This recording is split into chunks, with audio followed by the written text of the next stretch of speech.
জগন্নাথ বিশ্ববিদ্যালয়ের এ ইউনিট মূলত বিজ্ঞানের প্রশ্নটা কেমন হতে পারে 2025 সালের অ্যাডমিশন পরীক্ষায় তার একটা ভিডিও আপনাদের সামনে দেখাচ্ছি। মূলত এরকম টাইপেরই আসবে পরীক্ষায়। থাকবে হচ্ছে ফিজিক্স, কেমিস্ট্রি, ম্যাথ, বায়োলজি, 4টা সাবজেক্ট থাকবে। যে কোনো মানে 3টা দাগাইতে হবে।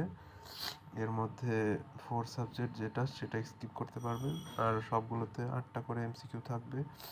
এই যে আমি দেখাচ্ছি এরকমভাবে, মানে মূলত এটা ডেমো কোশ্চেন বলা চলে। আপনারা চাইলে দেখে নিতে পারেন, উপকৃত হতে পারেন। আমি দেখাচ্ছি, আপনারা থামিয়ে থামিয়ে দেখে নিতে পারেন কোশ্চেনগুলো। দেখতেছি এই যে এখানে ব্যাখ্যা সহ সবগুলো প্রশ্নের অ্যান্সার দেওয়া আছে। এইখানে দেখাচ্ছি, আপনারা মানে স্লো করে দেখে নিন।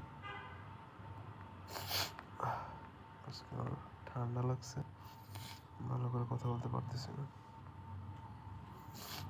আর দেখার যদি কোনো সমস্যা হয় তাহলে আমাকে নক দিবেন না, আমি আপনাদের পিডিএফটা পাঠিয়ে দিব। মূলত সবগুলোতে মানে ফিজিক্স, কেমিস্ট্রি, ম্যাথ, বায়োলজি 8টা করে এমসিকিউ থাকবে। আপনারা ম্যাথ বা বায়োলজি যেটা 4 সাবজেক্ট আছে ওটা স্কিপ করতে পারবেন। এই গেল এমসিকিউর পর্ব। 24টা এমসিকিউ দাগাতে হবে। আর হচ্ছে রিটেন হচ্ছে 48টা ফিজিক্স 4টা, কেমিস্ট্রি 4টা, ম্যাথে 4টা এবং বায়োলজি 4টা করে কোশ্চেন থাকবে। 3টা সাবজেক্ট দেখাতে হবে, 4টা করে প্রশ্ন থাকবে প্রতিটা সাবজেক্টে। প্রতিটা প্রশ্নের মার্ক 4 করে। এই যে আমি দেখাই দিচ্ছি একটু ছোটো করে। এই যে এরকম টাইপের কোশ্চেন থাকবে, দেখে নেন আপনারা। এরকম টাইপের কোশ্চেন থাকবে। আপনারা চাইলে স্টপ করে দেখে নিতে পারেন। সেটা মূলত আমার লেখছে, ওটার দেখে মার্ক আসছে, মানে প্রস্তুতি ছাড়া লেখছে তো, সেই জন্য আপনাদের মূলত আমি দেখানোর জন্য ভিডিওটা করতেছি। এই যে এরকম টাইপের প্রশ্ন আসার সম্ভাবনা বেশি।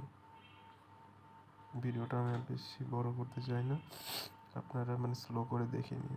আমি যে তাড়াতাড়ি নিয়ে যাচ্ছি ভিডিওটা, দেখে নিন।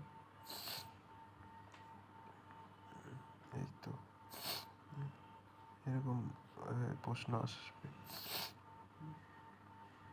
ধন্যবাদ।